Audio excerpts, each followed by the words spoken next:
आकाशवाणी गोरखपुर से प्रादेशिक समाचार।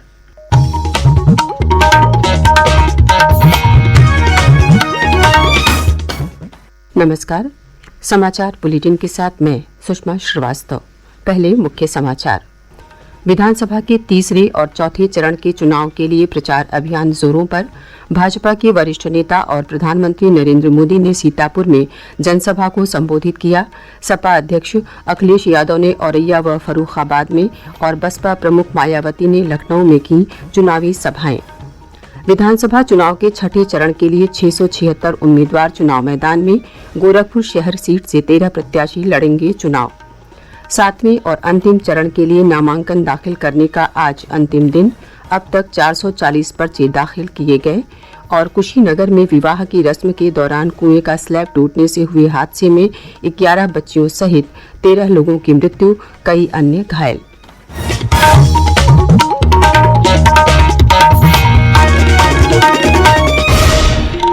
स्वतंत्रता की 75वीं वर्षगांठ पर आजादी का अमृत महोत्सव के अंतर्गत सरकार अनेक गतिविधियों का आयोजन कर रही है। इसी क्रम में प्रादेशिक समाचार एकांश आकाशवाणी गोरखपुर ने विशेष प्रश्नोत्तरी की शुरुआत की है। इसके तहत हर सप्ताह बृहस्पतिवार को प्रादेशिक समाचार बुलेटिन में श्रोताओं से एक प्रश्न पूछा जाता है। श्रोता अपने उत्तर ईमेल आईडी airnews.gkp@gmail.com पर भेज सकते हैं। सही जवाब देने वालों में से एक भाग्यशाली विजेता के नाम की घोषणा अगले दिन शुक्रवार को समाचार बुलेटिन में की जाएगी। विजेता का नाम हमारे ट्विटर हैंडल और यूट्यूब चैनल पर भी फ्लैश किया जाएगा। आज का प्रश्न है, स्वतंत्र भारत की पहली महिला राज्यपाल कौन थी? प्रश्न एक बार फिर सुन लें। स्वतंत्र भारत की पहली महिला राज्यपाल कौन थी? आप जवाब के साथ अपना नाम, पता और फोन नंबर अवश्य भेजें ताकि विजेता बनने पर आपसे संपर्क किया जा सके। और अब समाचार विस्तार से। प्रदेश में विधानसभा के तीसरे और चौथे चरण के चुनाव के लिए प्रचार अभियान जोरों पर है। सभी राजनीतिक दलों के प्रमुख नेता और स्टार प्रचारक जनसभाएं कर मतदाताओं को लुभाने का प्रयास कर रहे हैं। वर्चुअल माध्यम से प्रचार और घर घर जनसंपर्क भी जारी है। भाजपा के वरिष्ठ नेता और प्रधानमंत्री नरेंद्र मोदी ने कल सीतापुर में एक जनसभा को संबोधित किया। उन्होंने कहा कि उत्तर प्रदेश में भाजपा सरकार का मतलब है दंगाराज, गुंडाराज और माफिया राज से मुक्ति। उन्होंने कहा कि उनकी सरकार में लोग बिना किसी भय के त्योहार मना सकते हैं। श्री मोदी ने कहा कि भाजपा सरकार ये सुनिश्चित करती है कि बेटियों और महिलाओं को मनचलों से सुरक्षा मिले। उन्होंने कहा कि योगी आदित्यनाथ सरकार के दौरान केंद्र की सभी योजनाओं को उत्तर प्रदेश में प्रमुखता से लागू किया गया है। भाजपा के वरिष्ठ नेता और रक्षा मंत्री राजनाथ सिंह ने कानपुर और लखनऊ में चुनावी जनसभाओं को संबोधित किया। उन्होंने कहा कि भाजपा सरकार ने जो वादा किया था उसे पूरा किया है। योगी आदित्यनाथ सरकार ने प्रदेश में माफियाओं के खिलाफ कड़ी कार्रवाई की है। भाजपा नेता और मुख्यमंत्री योगी आदित्यनाथ ने हमीरपुर में एक चुनावी सभा को संबोधित किया। उन्होंने कहा कि भाजपा ही एकमात्र ऐसी पार्टी थी जो कोरोना के संकट काल में लोगों की मदद कर रही थी। उन्होंने कहा कि संकट के समय साथ देने वाला ही सच्चा मित्र होता है, बाकी सभी दल अवसरवादी हैं। उन्होंने कहा कि जनता अवसरवादियों को सबक सिखाना जानती है। मुख्यमंत्री ने महोबा में भी एक जनसभा को संबोधित किया। समाजवादी पार्टी के अध्यक्ष अखिलेश यादव ने कल औरैया और फर्रुखाबाद में जनसभाओं को संबोधित किया। उन्होंने दावा किया कि प्रदेश में सपा गठबंधन की सरकार बनेगी। श्री अखिलेश यादव ने कन्नौज में भी एक चुनावी सभा को संबोधित किया। उन्होंने कहा कि भाजपा के नेता जनता से झूठे वादे कर रहे हैं। उन्होंने कहा कि समाजवादी पार्टी ही एकमात्र दल है जिसने उत्तर प्रदेश का विकास किया है।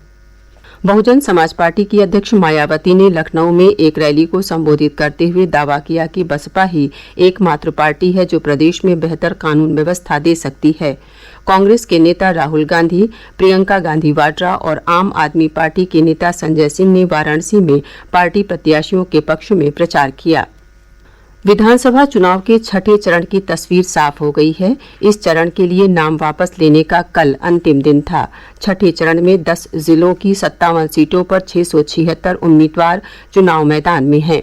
बलरामपुर की तुलसीपुर, गोरखपुर ग्रामीण और कुशीनगर की पडरौना सीट से सर्वाधिक 15-15 उम्मीदवार चुनाव मैदान में हैं, जबकि गोरखपुर शहर सीट से 13 प्रत्याशी चुनाव लड़ेंगे।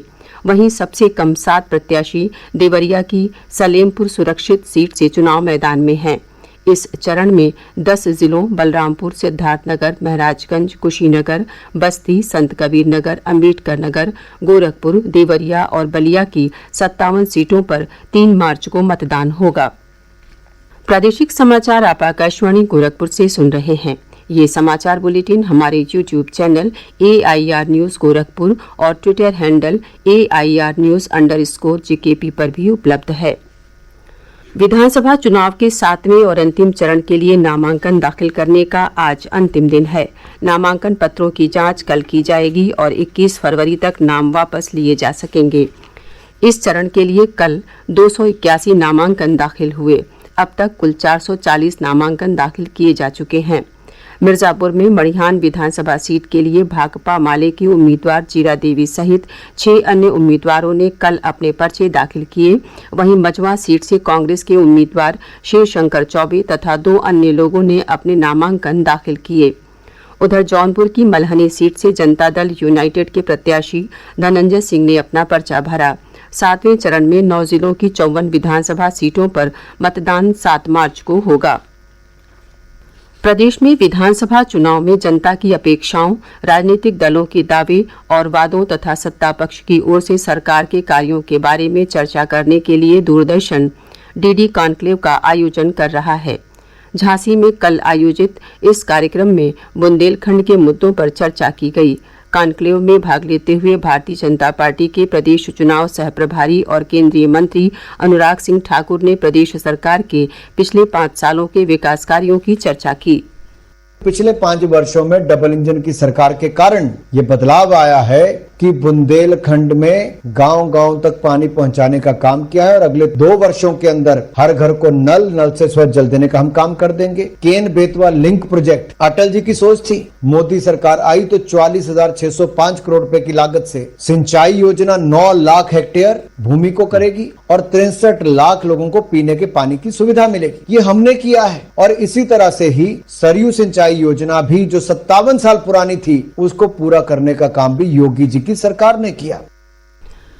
कुशीनगर जिले में कल विवाह की रस्म के दौरान कुएं की स्लैब टूटने से हुए हादसे में 11 बच्चियों सहित 13 लोगों की मृत्यु हो गई, जबकि 12 से अधिक महिलाएं गंभीर रूप से घायल हैं। दुर्घटना जिले के नेबुआ नौरंगिया थाना क्षेत्र के गांव नौरंगिया स्कूल टोला में हुई। जिलाधिकारी S राजलिंगम ने बताया कि कल रात गांव में एक परिवार में शादी की हल्दी की रस्म निभाई जा रही थी। वहीं घर के पास एक पुराने कुएं को स्लैब से ढका गया था, जिस पर रस्म के दौरान कुछ महिलाएं और बच्चियां चढ़ गईं। वजन अधिक हो जाने से स्लैब टूट गया, जिससे महिलाएं और बच्चियां मलबे सहित गहरे कुएं में जा गिरी। जिलाधिकारी ने मृतकों के परिजनों को 4-4 लाख रुपए की राहत राशि देने की घोषणा की है। मुख्यमंत्री योगी आदित्यनाथ ने दुर्घटना पर दुख व्यक्त करते हुए मृतकों के परिजनों के प्रति गहरी संवेदना व्यक्त की है। भारतीय जनता पार्टी ने कल अपने 3 और उम्मीदवारों की सूची जारी की। पार्टी ने वाराणसी की सेवापुरी सीट से नील रतन सिंह पटेल, सोनभद्र जिले के रॉबर्ट्सगंज से भूपेश चौबे और दुद्धी सुरक्षित सीट से रामदुलार गौड़ को टिकट दिया है। भाजपा की सहयोगी पार्टी अपना दल सोनेलाल ने भी 2 उम्मीदवारों की सूची जारी की।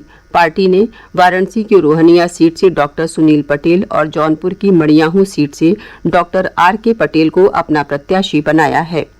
बहुजन समाज पार्टी ने भी 7वें चरण के चुनाव के लिए कल अपने 7 उम्मीदवारों की संशोधित सूची जारी की।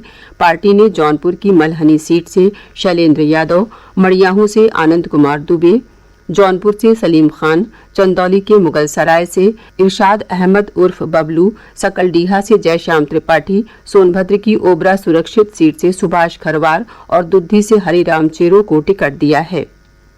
और अब अंत में मुख्य समाचार एक बार फिर। विधानसभा के 3रे और चौथे चरण के चुनाव के लिए प्रचार अभियान जोरों पर। भाजपा के वरिष्ठ नेता और प्रधानमंत्री नरेंद्र मोदी ने सीतापुर में जनसभा को संबोधित किया। सपा अध्यक्ष अखिलेश यादव ने औरैया व फर्रुखाबाद में और बसपा प्रमुख मायावती ने लखनऊ में की चुनावी सभाएं। विधानसभा चुनाव के 6ठे चरण के लिए 676 उम्मीदवार चुनाव मैदान में। गोरखपुर शहर सीट से 13 प्रत्याशी लड़ेंगे चुनाव। 7वें और अंतिम चरण के लिए नामांकन दाखिल करने का आज अंतिम दिन। अब तक 440 पर्चे दाखिल किए गए। और कुशीनगर में विवाह की रस्म के दौरान कुएं का स्लैब टूटने से हुए हादसे में 11 बच्चियों सहित 13 लोगों की मृत्यु, कई अन्य घायल। इसी के साथ प्रादेशिक समाचारों का ये बुलेटिन समाप्त हुआ। नमस्कार।